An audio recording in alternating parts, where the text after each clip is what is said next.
ನಮಸ್ಕಾರ ಅಣ್ಣ ಎಲ್ಲರಿಗೆ. ನಮ್ಮ ಕರ್ನಾಟಕ ಜನತೆಗೆ ನಮ್ಮ ರೈತರ ಗೋಳು ಹೆಂಗದ ಅಂದ್ರೆ ಸಾಲ ಮಾಡಿ ಬೀಜ ತಂದಿವಿ.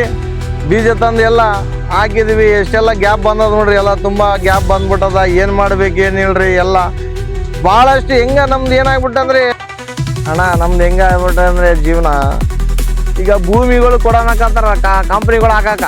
ಕಂಪ್ನಿಗಳಿಗೆಲ್ಲ ಭೂಮಿ ಕೊಟ್ಟಂದ್ರೆ ದುಡ್ಡು ಒಮ್ಮೆಲಿಗೆ ದುಡ್ಡು ಕೊಡ್ತಾವ್ರು. ದುಡ್ಡು ತೊಗೊಂಡು ತಿನ್ನಕ್ಕಾಗತ್ತೆ ಅಣ್ಣ. ಹೊಲ ಇದ್ರೆ ನಮ್ಗೆ ನಾಳೆ ದಿವಸ ದುಡ್ಕೊಂಡು ತಿನ್ನಕ್ಕಾಗ್ತದ ಹೊಲ. ಇವತ್ತೆಲ್ಲ ನಾವು ಇವತ್ತಿನ ನೋಡ್ರಿ ನಮ್ಮ ತಾತ ಮುತ್ತಾತಗಳು ಹೊಲಗಳು ಇನ್ನ ಇಟ್ಟಾರ, ಅದನ್ನೇ ಉಳಿಸ್ಕೊಂಡು ಹೋಗಿ ನಾವೆಲ್ಲಿ ಗಳಿಸ್ತೀವಣ್ಣ. ಇವಾಗ ನಮ್ಮ ತಂದೆ ಗಳಿಸಿಲ್ಲ, ನಾವು ಗಳಿಸಿದಿಲ್ಲ. ಇದು ಭೂಮಿದೇ ಉಳಿಸೋಕ್ಕಾಗೋದಿಲ್ಲ, ಇನ್ನೆಲ್ಲಿ ಗಳಿಸಿದಣ್ಣ. ರೈತರಿಗೆ ಭಾಳ ಕಷ್ಟ ಆಗ್ಬಿಟ್ಟದಣ್ಣ. ಬರೀ ಇದು ನೋಡಿದ್ರೆ ನಾವು ಹತ್ಯಾಗ ಹಾಕಕ ಕೂಲಿಯವ್ರಿಗೆ ಅವ್ರಿಗೆ ಇವ್ರಿಗೆ ಎಲ್ಲ ದುಡ್ಡು ಕೊಟ್ಟು ಸಾಲ ಮಾಡಿ ಮಾಡಿ ಮಾಡಿ ಸಾಲ ಮಾಡಿ ಅವ್ರಿಗೆ ಇಡ್ಬೇಕಣ್ಣ. ಎಲ್ಲ ಇಟ್ಟು ಕೆಜಿ ಸರ್ಕಾರಕ್ಕೆ ಮಾಡಿದ್ರೆ ನಮ್ಗೆ ಅದೊಂದು ಬೆಳೆದಕ್ಕೆ ಒಂದು ಇದಿಲ್ಲ, ಬೆಲೆ ಇಲ್ಲ. ನಾವೇನು ಎಲ್ಲಿ ಆಗ್ತದಣ್ಣ? ನಮ್ಗೆ ಬೆಳೆದಕ್ಕೆ ಒಂದು ಬೆಲೆ ಕೊಡ್ಬೇಕು ಸರ್ಕಾರ. ನಾವು ಬೆಳೆದಕ್ಕೆ ಒಂದು ಬೆಲೆ ಕೊಡಬೇಕು. ಅವರು ತಿಳ್ಕೊಂಡು ಕೇಸಿ ತಿಳಿಬೇಕು. ನಮ್ಮ ರೈತರ ಪರವಾಗಿ ಅವರು ಸಹಾಯ ಮಾಡ್ಬೇಕಂತ ಕೇಳ್ತೀವಿ ನಾವು. ತುಂಬ ನೋಡಿ ಜನಗಳು ಎಲ್ಲ ಆಗ್ಬಿಟ್ಟು ಬಿಲ್ಡಿಂಗ್ ನೋಡಿ ಊರಾಗ ಬಂದು ಪ್ರತಿಯೊಂದು ಮಾಡಿಬಿಟ್ಟು ಅವ್ರ ಮನೆ ಕಟ್ಟೋದು, ನಾನು ಮನೆ ಹೇಳ್ತೀವಿ ಅಂತ ಹೇಳಿ ಮನೆ ಕಟ್ಟಲ್ಲ, ನೀನೊಂದು ಮನೆ ಕಟ್ಟಲ್ಲ ಅಂತ ಮತ್ತೆ ಸಾಲ ಮಾಡಿ ಮನೆ ಕಟ್ಟಬೇಕು.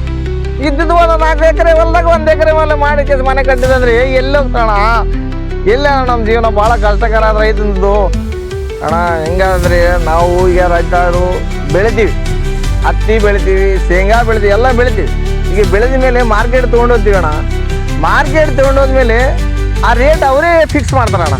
ಅದೇ ನಮಗೆ ಬೆಳೆದಕ್ಕೆ ನೋಡಿದ್ರೆ ಮಸಾಲಾಗ ಕೂಲಿಯವರಿಗೆ ಅವು ಎಲ್ಲ ತಂದು ಕೇಸಿ ಎಷ್ಟು ಖರ್ಚಾಗಿರ್ತದಣ್ಣ. ನಾವು ಎಷ್ಟು ತಂದು ಕೇಸಿ ಮತ್ತೆ ಇಲ್ಲಿ ತಂದು ಹಾಕಕ್ಕೂ ಅವ್ನಿಗೆ ಟಾಟಾ ಎಸಿಗೂ ದುಡ್ಡು ಅವನಿಗೆ ಕೊಡಬೇಕು. ಎಲ್ಲ ದುಡ್ಡು ತಂದು ಇಷ್ಟೆಲ್ಲ ಖರ್ಚಾದ್ರೆ ನಾವು ಬೆಳೆದಿದ್ದವ್ರು ಕಡಿಮೆ ರೇಟ್ ಮಾಡಿದರೆ ನಾವು ಹೆಂಗೆ ಬದುಕಬೇಕು? ಅದು ಬೆಳೆದಿದ್ದಕ್ಕೆಲ್ಲ ಅದಕ್ಕೆ ಇಟ್ಟರೆ ನಾವು ಹೆಂಗೆ ಸಾಲ ತೀರಿಸ್ಕೋಬೇಕಣ್ಣ? ಹೆಂಗಾಗ್ತದ? ಸರ್ಕಾರ ಒಂದು ತಿಳಿಬೇಕು. ನಮ್ಮ ಪರವಾಗಿ ಒಂದು ಬೆಲೆನ ನಿಗದಿಪಡಿಸ್ಬೇಕು ಇಷ್ಟ ಅಂತೇಳಿ ಕೇಸಿ ಅವಾಗ ಮಾಡಿದಾಗ ನಮ್ಮ ರೈತರಿಗೆ ಒಳ್ಳೇದಾಗ್ತಂತೇಳಿ ನಾವು ಹೇಳ್ತೇವೆ ಅಣ್ಣ ಸರ್ಕಾರಕ್ಕೆ. ನಮ್ದು ಹೆಂಗಾಗ್ಬಿಟ್ಟ ಜೀವನ ಯಾರಿಗೆ ಹೇಳ್ಕಂಗಿಲ್ಲ ಅಣ್ಣ. ಬರೀ ಸಾಲ ಸಾಲ ಸಾಲ ಸಾಲ, ಅವ್ರ ಹತ್ರ ಸಾಲ ಇವ್ರ ಹತ್ರ ಸಾಲ ಮಾಡ್ಕೊಂಡು ಬರೀ ಜೀವನ ಬಂದು ಸಾಲ ಮಾಡೋ ಜೀವನ. ರೈತನ ಗೋಳು ಹೆಂಗಾಗ್ಬಿಟ್ಟದಂದ್ರೆ ಭೂಮಿ ತಾಯಿ ನಂಬ್ಕೊಂಡು ಇವತ್ತಿನ ಜೀವನ ನಮ್ಗೆ ಹೇಳಕತ್ತಣ್ಣ. ಬೇರೆ ಕೆಲಸ ಮಾಡಕ್ ಬರಲ್ಲ ನಮ್ಗೆ.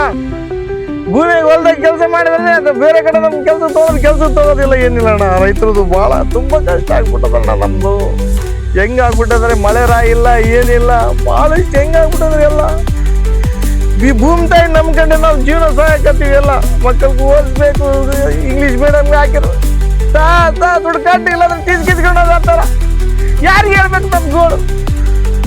ಇಷ್ಟು ಜೀವನ ಆಗ್ಬಿಟ್ಟಂದ್ರೆ ಎಲ್ಲ ಮಕ್ಕಳು ಮನೆ ತುಂಬ ಮಕ್ಕಳು, ಕೈ ಹೊಟ್ಟೆ ಸಾಲ, ಹೊಟ್ಟೆ ತುಂಬ ಊಟ ಇಲ್ಲ. ರೈತರುಗಳು ಯಾರಿಗೆ ಹೇಳ್ಬೇಕಿಲ್ಲ? ಸರ್ಕಾರಗಳು ಕಣ್ಣು ತೆಗಿಬೇಕು. ಈ ರೈತರ ಮೇಲೆ ತೆಗೆದು ರೈತರಿಗೆ ಏನೋ ಒಂದು ನ್ಯಾಯ ಒದಗಿಸ್ಬೇಕಂತ ಅಣ್ಣ.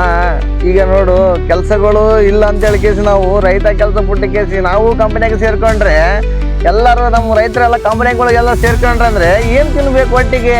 ಎಲ್ಲ ಏನು ಎಲ್ಲರೂ ಒಟ್ಟಿಗೆ ಏನು ತಿನ್ಬೇಕ್ರಿ? ಬರೀ ಗುಳಿಗಳು ತಿಂದ ಕೇಸಿ ಬದುಕಬೇಕಾ?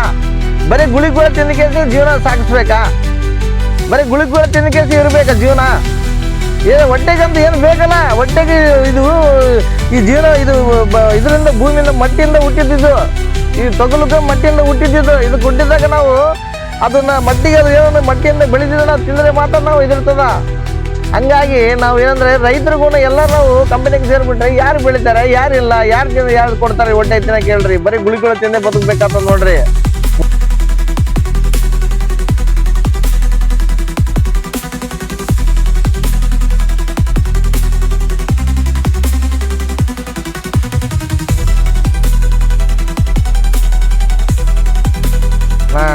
ಈಗ ನಮ್ಮ ರೈತರಿಗೆ ನಾವು ಏನು ಹೇಳ್ತೀವಿ, ನಮ್ಮ ಪರ ರೈತರು ಹೋರಾಟ ಮಾಡ್ತಾ ಇದಾರೆ. ಎಲ್ಲ ಎದಕ್ಕೆ ಹೋರಾಟ ಮಾಡ್ತಾರೆ ಹೇಳ್ರಿ? ನಮ್ಮ ಬೇಡಿಕೆಗಳು ರೈತರಿಗೆ ಏನದ? ರೈತ ಬೆಳೆದಿದ್ದು, ರೈತರಿಗೆ ಬೆಳೆದಿದ್ದು ರೇಟ್ ಏನದ? ಅದು ರೇಟ್ ಕೊಟ್ಟರೆ ಸಾಕು. ಅದಕ್ಕೊಂದು ಸುಮ್ಮನೆ ಯಾವುದೋ ಒಂದು ರೇಟ್ ಹಚ್ಚೋದು ಬೇಡಲ್ಲ. ರೈತ ಬೆಳೆದ ಕೇಸಿ ಏನು ಎಷ್ಟೆಲ್ಲ ಖರ್ಚು ಮಾಡಿ ಕೆಲಸ ಆಗಿರ್ತಾನ, ಇಷ್ಟು ರೇಟ್ ಅಂತ ಆಗಿರ್ತಾವ್ರೆ. ರೇಟ್ ಏನೋ ಬೆಳೆ ಕೊಟ್ಬಿಟ್ರೆ ರೈತನಿಗೆ ಅಷ್ಟೇ ಸಾಕಾಗ್ತದ. ಮತ್ತೇನದು ಹೇಳ್ರಿ? ರೈತಂದು ಏನೋ ಸಾಲ ಏನಂದ್ರೆ ಸಾಲ ಮನ್ನಾ ಮಾಡಬೇಕು. ಸಾಲ ಮನ್ನಾ ಮಾಡಿ ರೈತರಿಗೆ ಎಷ್ಟೇ ಖುಷಿ ಆಗ್ತದೆ. ಯಾಕಂದ್ರೆ ಇದರೊಳಗೆ ಬೆಳೆದ ಕೇಸಿಗೆ ನೋಡಿ, ಈ ವರ್ಷ ಮಳೆ ಇಲ್ಲ, ಎಲ್ಲ ಇದಾಗ್ಬಿಟ್ಟು ಮಳೆನೇ ಬಂದಿಲ್ಲ. ಎಲ್ಲ ಕೆಲವು ಬೀಜನ ಇನ್ನು ಮೊಳಕೆಗಳು ಬಂದಿಲ್ಲ. ಏನು ಮಾಡ್ಬೇಕು ಹೇಳ್ರಿ? ಭಾಳ ತೊಂದರೆ ಆಗ್ಬಿಟ್ಟದ ನಮಗೆ. ಹಂಗಾಗಿ ಎಲ್ಲ ಸರ್ಕಾರ ಎಚ್ಚೆತ್ತುಕೊಂಡು ನಮ್ಮ ಸಾಲವನ್ನು ಮನ್ನಾ ಮಾಡಬೇಕು, ನಮಗೆ ಸರಿಯಾದ ಬೆಳೆದಂಥ ರೇಟ್ ಕೊಡಬೇಕಂತೇಳಿ ಕೇಳ್ಕೊಳ್ತೀವಿ ನಾವು.